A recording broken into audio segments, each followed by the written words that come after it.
হাঁড়ি চিকেন কষাটা আমি কীভাবে বানিয়েছি চলুন দেখে নেওয়া যাক। নমস্কার বন্ধুরা, চলে এসেছি কুকিং টাইম চ্যানেলে। তা দেখুন বন্ধুরা, আজকে আমি চিকেন কষা করবো, কিন্তু আজকে আমি অন্যরকমভাবে করবো। এই যে দেখুন, একদম সম্পূর্ণটা অন্যভাবেই রান্না করবো। এই যে মাটির হাঁড়ি নিয়েছি, আজকে প্রথমবার আমি মাটির হাঁড়িতে চিকেন কষা করবো। মাটির হাঁড়িটা আমি আগে প্রথমেই ধুয়ে নিয়েছিলাম। এই যে দেখুন কেমন হবে জানি না, এই প্রথমবার রান্না করবো। তার আগে আমি আদা রসুন মশলাগুলো সব শিলে বেটে নেব।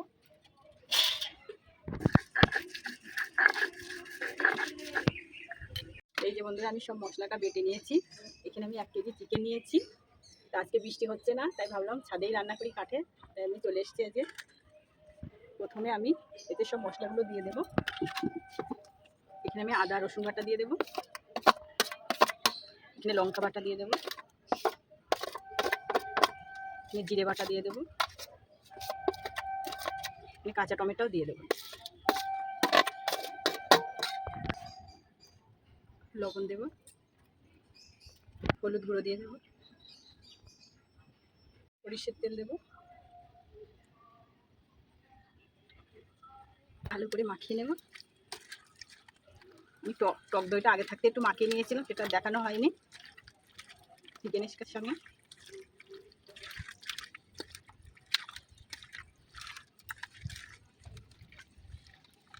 আমি ভালো করে চিকেনটা মাখিয়ে নিয়েছি। এবার আমি কিছুক্ষণের জন্য ঢেকে রেখে দেবো। এদিকে উনুনটা ধরিয়ে দেব।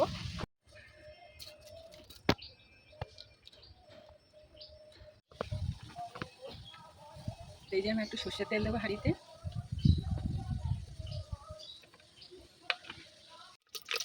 জিরে ফোড়ন দেব,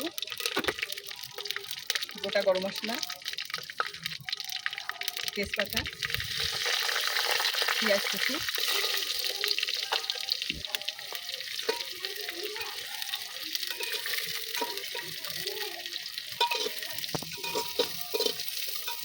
পেঁয়াজটা লাল করে ভেজে নিয়েছি। রেখে দিয়েছিলাম যে আধা ঘন্টা হয়নি, 20 মিনিট হয়েছে। দিয়ে দেবো, আস্তে আস্তে করে দিতে হবে।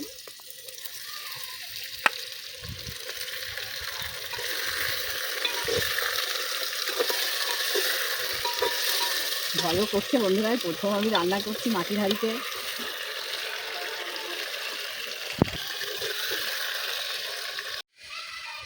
এই যে বন্ধুরা, চিকেন আছে, তার সঙ্গে তো আলু তো অবশ্যই দিতে হবে। তো এখানে আমি আলু দিয়ে দেবো।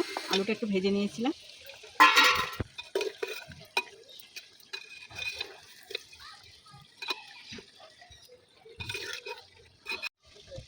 তো বন্ধুরা, আমি ঢাকা দিয়ে ভালো করে কষিয়ে নেব।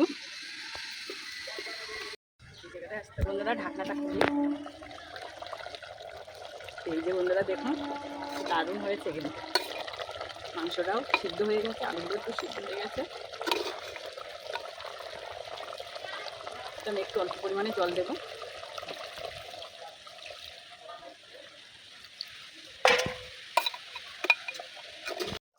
শাহি গরম মশলা দেবো একটু। মাংসটা প্রায় হয়ে গেছে দেখুন। এই যে আলুটা একদম সিদ্ধ হয়ে গেছে, মাংসটাও সিদ্ধ হয়ে গেছে একদম।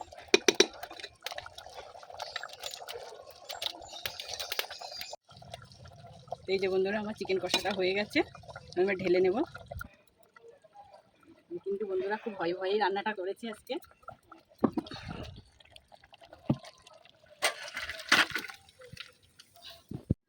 এই যে বন্ধুরা দেখুন, আমার কিন্তু চিকেন কষাটা একদম হাঁড়িতে, মানে এমনির থেকে হাঁড়ির কষাটা দারুণ হয়েছে। এই দেখুন বন্ধুরা, খেয়ে দেখি কেমন হয়েছে।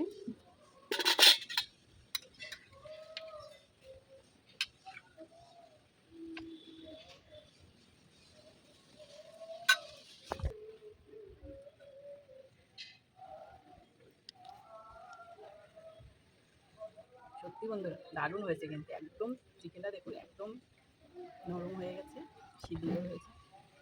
তা দেখুন বন্ধুরা, এমনি চিকেন কষার থেকে হাঁড়ির চিকেন কষাটা দারুণ হয়েছে বন্ধুরা। আপনারা বাড়িতে এইভাবে একবার ট্রাই করে খেতে পারেন। আর আমার ভিডিওটা যদি ভালো লাগে অবশ্যই কমেন্ট করবে, শেয়ার করবে, আর নতুন বন্ধু হলে অবশ্যই পাশে থাকবে। তা বন্ধুরা, দেখা হবে আবার পরের ভিডিওতে।